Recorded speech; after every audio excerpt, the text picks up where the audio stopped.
Welcome back to the channel. Today, we will dive into the key aspects of molding.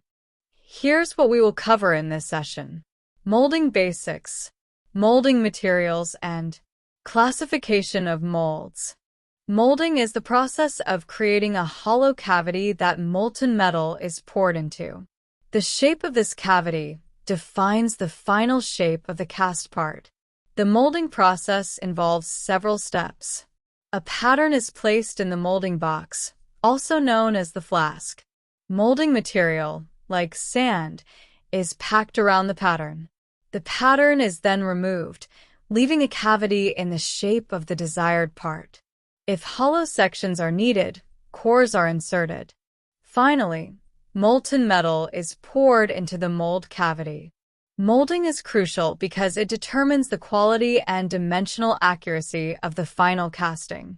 The materials used in molding are chosen based on the casting's requirements such as surface finish, strength, and heat resistance. The most common molding material is sand, but other materials are also used for specialized processes. Let's take a look at some of the key molding materials. Green sand molding uses a mixture of silica sand, clay, and water. The term green refers to the moist condition of the sand during use. Advantages: green sand is low cost, reusable, and easy to shape. Disadvantages: it is limited to casting metals with lower melting points like aluminium or cast iron, and the molds have lower strength. Applications: green sand molding is used for castings in industries such as automotive, construction, and machinery. Dry sand molding uses a similar composition to green sand, but the mold is baked in an oven to improve its strength. Advantages: dry sand molds are stronger and more stable, making them suitable for high-temperature metals like steel and providing better dimensional accuracy. Disadvantages: this process requires an additional heating step, leading to higher costs. Applications: it is preferred for casting metals with higher melting points, like steel. Aside from green and dry sand, there are other specialized molding materials. CO2 molding uses sodium silicate as a binder, hardened by passing CO2 gas through it. It creates fast, strong molds, but the cost is higher and the molds have limited reusability. Shell molding: a thin shell of resin-bonded sand forms the mold, which is then baked for high precision and good surface finish. It's ideal for smaller parts, but costly. Investment molding, also known as lost wax casting, it uses wax patterns coated with ceramic. The wax is melted away, leaving a ceramic mold for high-precision castings. This process is expensive and used for intricate designs. Several tools are essential in the molding process. Trowel smooths the surface of the sand in the molding box. Riddle, a sieve used to remove large particles from sand before packing it around the pattern.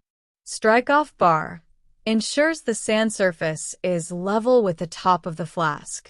Rammer, used to tightly pack the sand around the pattern. Lifters help remove loose or excess sand from deep parts of the mold cavity. Vent wire creates small holes to allow gases to escape during casting, preventing defects. Sprue pin forms the vertical passage for molten metal to enter the mold cavity.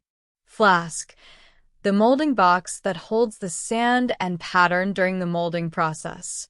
Molds can be classified as permanent or temporary. Permanent molds, made from durable materials like metal, these molds are reusable for multiple castings.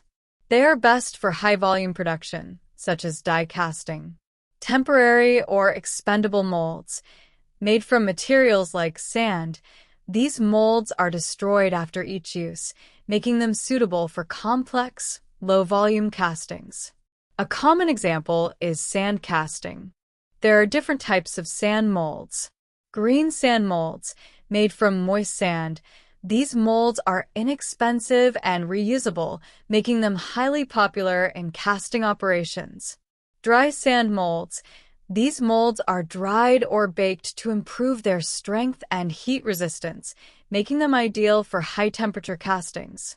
Specialized molds include shell molding, thin, precise, and used for small, intricate castings. Investment molding involves creating a ceramic shell around a wax pattern, which is melted away to create the mold cavity. This is suitable for high-precision, intricate parts. CO2 molding uses sodium silicate as a binder, hardened with CO2 gas to create strong molds. We've reached the end of this video. Thank you for watching, and don't forget to like and subscribe for more tutorials on other exciting topics.